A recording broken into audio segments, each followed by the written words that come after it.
ya kuwaleta wa Marekani na kumtoa Saddam Hussein, na alitoka. Mpaka leo Kuwait ni nchi inayojitegemea, haijatawaliwa na Iraq. Tumeelewana? Kwa hiyo kulikuwa na maslaha katika yale. Wakati mwanzo pale wale Hamas wamevamia kwa Wazayuni, mimi nilizungumza hutuba moja na Wazayuni wakajibu mashambulizi kwa Gaza. Nikazungumza kama rai yangu mimi. Nilisema hivi, kwa hali tulionayo Waislamu leo, utaratibu uliokuwa unaendelea kutoka kwa baadhi ya nchi za Kiislamu ndio utaratibu wa sawa. Hiki kilichofanyika hiki cha Hamas kwenda kuishambulia Israeli, hiki ni kitu kitaleta balaa kwenye umma wa Kiislamu. Alafu tutarudi kwenye kile cha mwanzo. Watu wengi nyinyi hamfuatilii habari hizi, simu zenu mnazo tu, smartphone mwakaa nazo tu, lakini habari hasa za Kiislamu kiuhakika wengi wenu hamtaki, mtaka baadaye. Saudi Arabia na baadhi ya nchi za Kiislamu ziliingilia kati mazungumzo ya kutaka kuleta amani, na mikataba ikaandikwa kwamba bwana, sasa haya mauaji na uvamizi, haya mambo yaishe, yasiwepo, lakini kwa utaratibu huu na huu. Kuna kutanazali ndani yake, kama ilivyokuwa Mtume sallallahu alaihi wasallam aliingia mikataba na Mayahudi, aliingia mikataba na washirikina na mambo mengine yanawakandamiza Waislamu, lakini kwa maslahi ya baadaye wacha tukubali, kwa sababu kwanza amani iwepo, kutulie, tusiingie katika migogoro na watu tusio na nguvu nao. Ikawa ndio utaratibu umepangwa, mpaka wakaanza baadhi ya Wafalestina kuvuka kwenda Israeli kwenda kufanya kazi. Lile jambo likaonekana litaleta sifa kwa serikali hizi zilifanya juhudi hii. Hawa watapata sifa, hawa utaonekana wamefanya jambo la maana lililoshindikana kwa miaka mingi. Huku kuna makundi ya ikhwani kama vile Hamas wakishirikiana na Mashia wa Kiirani, na huku kuna wahafidhina wa Kizayuni. Kwa hiyo yakafanyika matukio yale, wakashambuliwa kule, wakafa baadhi ya watu. Allahul musta'an. Kilichotokea hapo Waislamu wanakijua. Kulitokea nini Gaza? Tushasahau? Si walilipote, hakuna Gaza.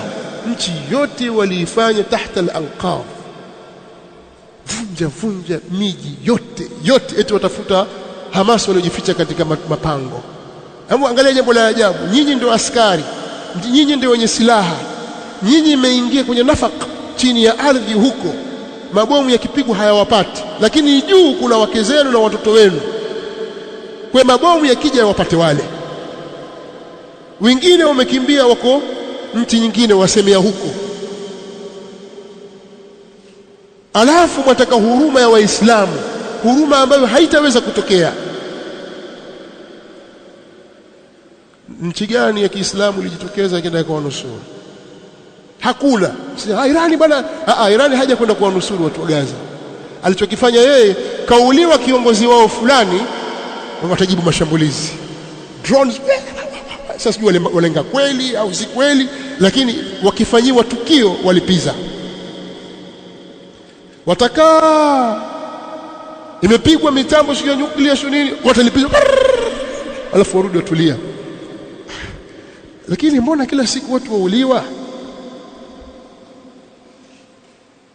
Mbona kila siku watu wauliwa? Mbona hakulipizwi? Waarabu woga, Irani ndio mwanamume bwana, kidume. Waarabu wote wameufyata, wanafiki. Sawa, Sasa mimi na wewe, sisi waislamu huku tumesaidia nini? Ulishapeleka hata mfuko wa unga? Si watu wafanya njaa? Wewe ushapeleka hata mfuko wa ngano, labda unga wa dona ushapeleka? Ushasafirisha hata mashokishoki madoriani kwamba jamani sasa msaada huu, watu wana njaa huku? Au Uislamu huu unaukana kwamba ana ukabila kwamba lile la Waarabu ili huku letu? Tubaki twalaumu tu, hatujui tumlaumu nani, hatujui tutaka nini, hatujui agenda yetu sisi ni ipi. Huu ni udhaifu mkubwa sana.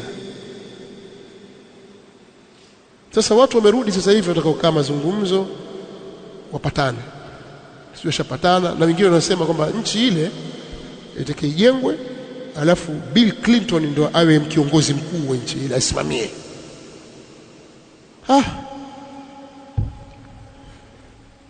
Umeelewana?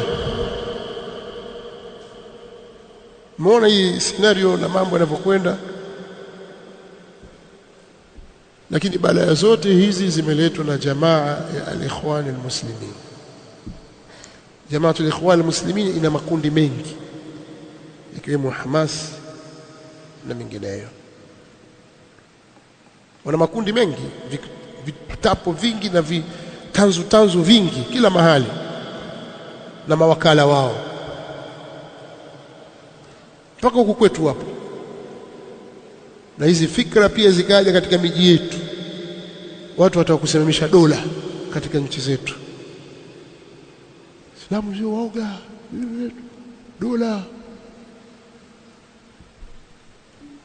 Waislamu wakaingia katika kipindi kigumu, matatizo. Nchi na dola haitafutwi namna hiyo. Kiislamu mambo haendi namna hiyo. Na nyinyi mna kumbukumbu iliyotokea katika nchi za Kiarabu kwa kuhamasishwa na wanawachuoni wa Ikhwan al-Muslimin. Nchi ngapi za Kiarabu zilichomwa moto, na mpaka leo hali ni mbaya mno kuliko unavyofikiria. Yemen, rais alikuwa ni Ali Abdullah Saleh al-Ahmari.